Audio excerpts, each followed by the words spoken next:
এই যে এটা হলো হ্যাঁ, আমি শেখ হাসিনাকে ক্ষমা করে দিচ্ছি। এটা আপনার 9 নভেম্বর 2017 সালে ম্যাডাম খালেদা জিয়া তিনি বলেছেন, এটা চ্যানেল আইতে প্রচারিত হয়েছে। উনি বলেছেন, জিয়া অরফানেজ ট্রাস্ট দুর্নীতি মামলায় আত্মপক্ষ সমর্থন করে চতুর্থ দিনে আদালতে বক্তব্য দিতে খালেদা জিয়া বলেছেন, আমি পরিষ্কার ভাষায় বলতে চাই, প্রতিহিংসায় নয়, ক্ষমায় বিশ্বাস করি। আমার এবং পরিবারের সদস্যদের প্রতি শেখ হাসিনার প্রতিহিংসামূলক বৈরী আচরণ সত্ত্বেও তাকে ক্ষমা করে দিচ্ছি। আমি তার প্রতি কোনো প্রতিহিংসা পরায়ণ আচরণ করব না। 9 নভেম্বর 2017। তাহলে জামাত ইসলামের আমির যদি বলেন জামাত ক্ষমা করে দিয়েছে, তা এটা হলো 24 সাল, তাহলে 17 সাল আগে না 24 আগে? তাহলে আপনারা কি করে আগের কথা ভুলে যান? আচ্ছা, আপনারা, আমি কারো বিরুদ্ধে বলছি না, বিএনপি জামাত আমরা একসাথে আন্দোলন করেছি, আমাদের মধ্যে কোনো দূরত্ব নাই। আপনারা কারো অপপ্রচারে বিভ্রান্ত হবেন না। অপরাধীদের বিচার বাংলার মাটিতে হবে, দুর্নীতিদের বিচার বাংলার মাটিতে হবে 2 দিন আগে এবং 2 দিন পরে। সম্মানিত ভাইয়েরা, আচ্ছা বলেন তো ওই দলগুলো কেন করেন? আপনি মরে গেলে কি আপনার জানাজার ইমামতি তারা করতে পারবে? আপনার জানাজায় দাঁড়িয়ে তৃতীয় তাকবীরের পরে দোয়াটা কি সেটা পড়তে পারবে? তাহলে যে দল আপনি করেন, ওই দলের নেতা কর্মী আপনার জানাজাটা পর্যন্ত পড়তে পারবে না। যখন দাঁড়াবে অজু করবে কিনা আল্লাহ ভালো জানে। নামাজ না পড়ি এখন জানাজা, আল্লাহু আকবার, হ্যাঁ, একটু দায়িত্ব ভেজালি না, বাস দাঁড়ায় গেল।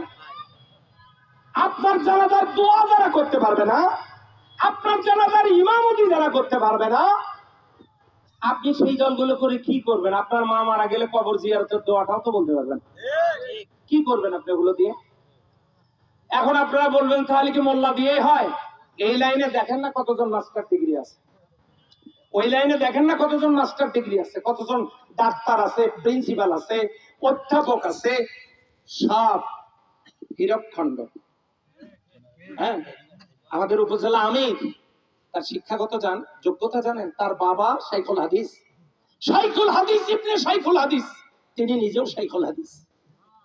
একদিক থেকে অধ্যাপক, অন্য দিক থেকে তিনি ইউনিভার্সিটি থেকে মাস্টার্স তামিল, তিনি একটা প্রতিষ্ঠানের অধ্যাপক। আপনি জামাত ইসলামের আমিরকে নিয়ে কথা বলবেন? এতগুলো সার্টিফিকেট, পীরগঞ্জের কোন রাজনৈতিক দলের নেতা আছে তাকে হাজির করলাম? আমি তো হাতে আমি একটু দস্তখত লিখতে শিখছি, আমার কোনো শিক্ষাগত যোগ্যতা এখন নাই।